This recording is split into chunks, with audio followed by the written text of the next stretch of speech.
The Drumdums Best of 2015 list is here.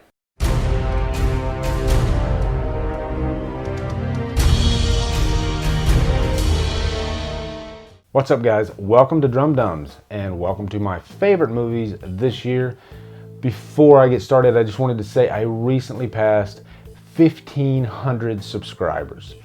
That's huge to me. I know that's not like the greatest thing ever, but for me, I couldn't be happier. And next week will be 1 year of Drumdums, 1 year from my very first review, Predestination. So anyway, thank you guys. Thank you so much. Now on to the countdown. Number 10 is gonna be The Big Short. This is one of those movies that I went into, I wasn't expecting much, and I ended up really enjoying it. I do love movies about Wall Street and the stock market. And the subject of this movie was the housing collapse. And it's very informative and I really enjoyed it quite a bit.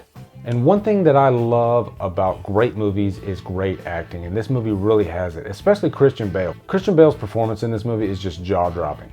Number 9, this might be controversial to some people because this movie really had a lot of bad reviews. But for me, I loved Southpaw.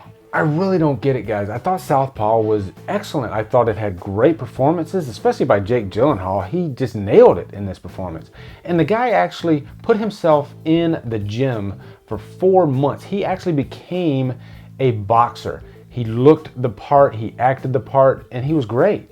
And I also got to mention Forest Whitaker. Forest Whitaker, I thought, was the perfect companion to play off of Jake Gyllenhaal. And a lot of the scenes with him are just heartbreaking. Number 8 is Sicario. Sicario surprised me because this was one of those crime drama type movies, but this movie does not glamorize it at all. This is the dirty underbelly of the drug cartel. And once again, Emily Blunt just kills it. She's done 4 or 5 movies now that have just been awesome. She's knocked it out of the park over and over and over again, and I can't wait to see what she does next.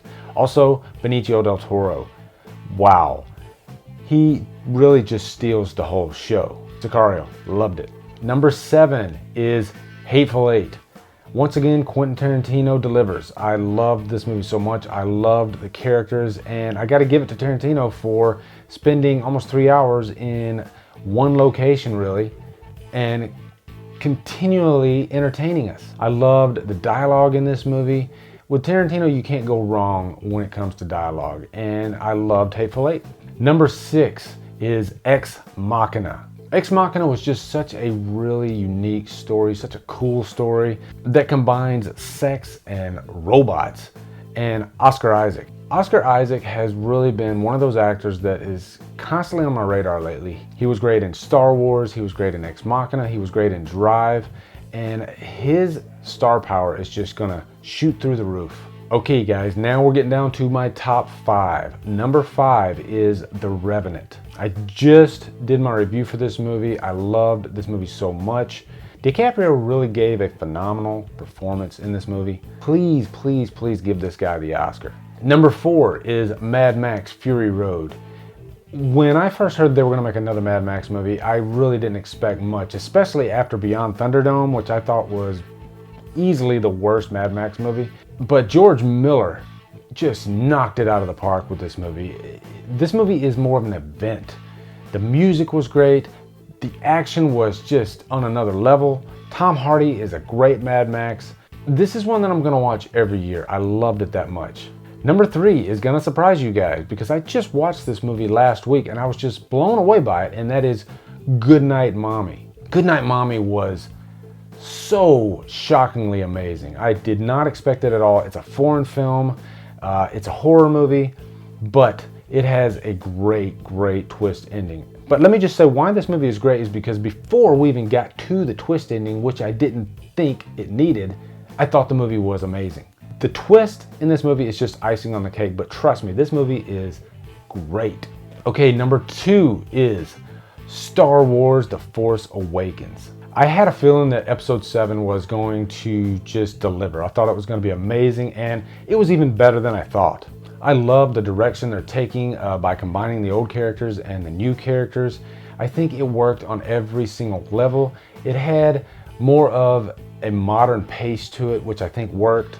And it's now officially the highest grossing film of all time. How awesome is that? Okay guys, I am going to cheat a little, and let me explain myself before I do this, okay? I have two movies as my number one. I wanted so bad to have a solid number one, but there are two movies that I went back and forth for the last 2 months. And one day it'll be this movie and one day it'll be the next movie. So anyway, my two movies that are number one for me are Creed and It Follows. These movies just hit me so hard in so many ways. Let me start with Creed. When it was announced that there was going to be another Rocky movie or a Rocky spinoff, did I think that this movie was going to be this great?